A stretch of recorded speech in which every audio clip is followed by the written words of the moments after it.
கடவுள் மேல் இருக்க ஒரு நம்பிக்கை. அது ஒன்று அங்கே இருந்த பிள்ளைகள் இவர்கள் ஒரு பாசம். ஏறக்குறைய 40 ஆண்டுகள் எங்கள் அந்தரத்தில் இருந்த மாதிரி தான் அவங்க இருந்தாங்க. இறைவன் நமக்கு ஒரு வழி காட்டுவார், கைவிட மாட்டார், அந்த ஒரு நம்பிக்கை.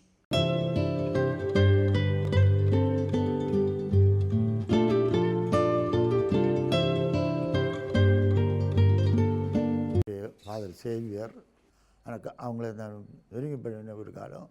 அவர் உடல் நலம் கொண்டு அவருடைய ஓய்வு பெறுகிற காலத்தில் அவங்க சத்வாசியில் தான் இருந்தாங்க. ரங்காபுரத்தில் அவருடைய நோவிஷியத்தில் தான் அந்த காலத்தில் நான் அவங்கள பார்த்துருக்கிறோம். நான் அந்த காலத்தில் சத்வாச்சாரி பங்கு சாமியாராக இருந்தேன். அந்த காலத்தில் அவங்க பார்த்தபோது அவங்களுக்கு அவங்க கண்ட ஒரு குணம் என்னவென்னா, அவங்களுக்கு கடவுள் மேல் இருக்க ஒரு நம்பிக்கை. அதை நான் இன்றைக்கும் பார்த்தேன்.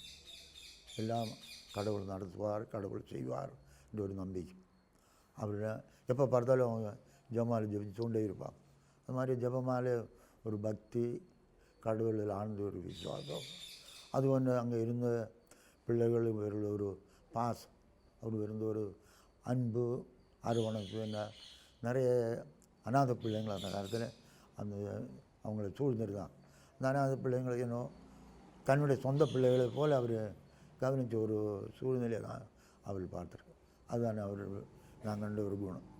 ஆனால் அவரை பற்றி நான் அவருடைய வாழ்க்கை வரலாறு பின்னால் அவர் இறந்த பிற்பாடு இவங்க எழுதினாங்க. நான் படித்தேன்.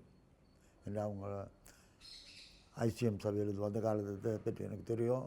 ஆனால் அவங்க இவ்வளோ கவலைகள் கூட நடந்து வந்தாருன்னு நான் அந்த அவருடைய வாழ்க்கை வரலாறு படித்தபோது தான் தெரியும். ஏன்னா ஏறக்குறைய 40 ஆண்டுகள் எங்கள் அந்தரத்தில் இருந்த மாதிரி தான் அவங்க இருந்தாங்க.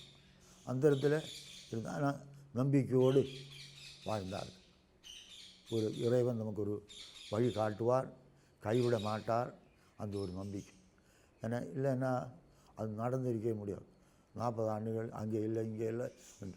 ஆனால் ஒரு அந்த காலத்திலும் நம்பிக்கையோடு அவங்க வாழ்ந்தாங்க. அவங்களுடைய நம்பிக்கையை உண்மையில் பாராட்டக்கூடும்.